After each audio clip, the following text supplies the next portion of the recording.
At many commercial gyms, you can witness the truth in real time, often without anyone intending to demonstrate it.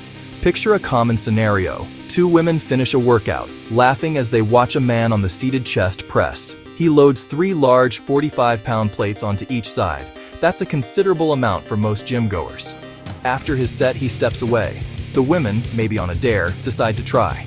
The first sits, grips the handles, and pushes with all her might. The weight does not budge, not even a millimeter. Her friend tries next. Same result. The plates stay immovably fixed. Nearby observers show a ripple of surprise, but it's not entirely genuine. Deep down, most people expect this outcome. This small gym drama illustrates a fundamental concept often ignored in discussions about physical capabilities.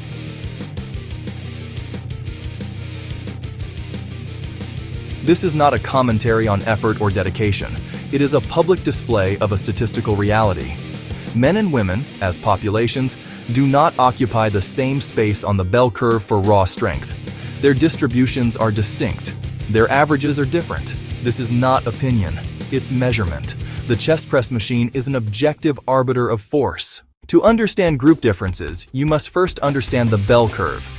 A bell curve, or normal distribution, is a simple graph that shows how a trait is spread across a population. Most people cluster around the middle, the average. As you move away from the center, toward the extremes, there are fewer and fewer people. For physical traits like height, speed, strength, both men and women have their own distinct bell curves. For absolute strength, the men's bell curve is shifted significantly to the right. This means the average man, the peak of the male curve, is considerably stronger than the average woman, the peak of the female curve. This gap is not a product of culture or effort. It is rooted in fundamental biology.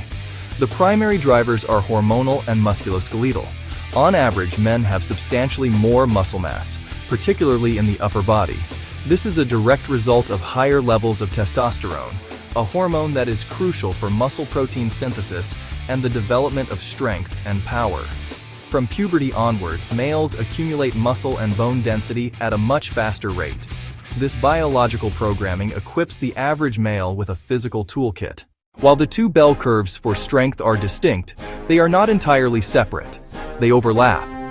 In this overlapping section of the graph, you find the strongest women and the weaker men. This is where the narrative often gets confused.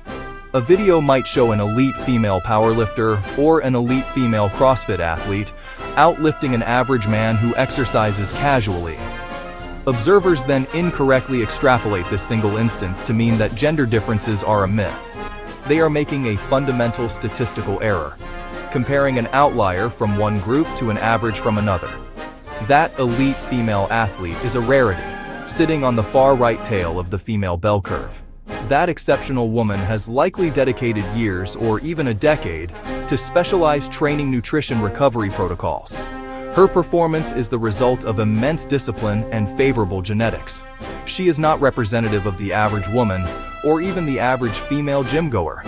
The man she is outlifting likely represents the median of his group or the left side of the male average. So yes, in this specific, carefully selected matchup, a woman can be stronger than a man. Section 5. In the final analysis, the core point is simple. Averages matter.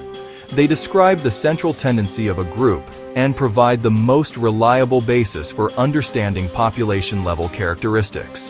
While individuals vary widely, the statistical patterns are clear and undeniable.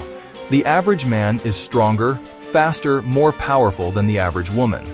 This is not a political statement, an insult, or a value judgment. It is a biological and statistical fact, supported by overwhelming evidence from physiology, the entire history of competitive sports. Ignoring this reality in favor of wishful thinking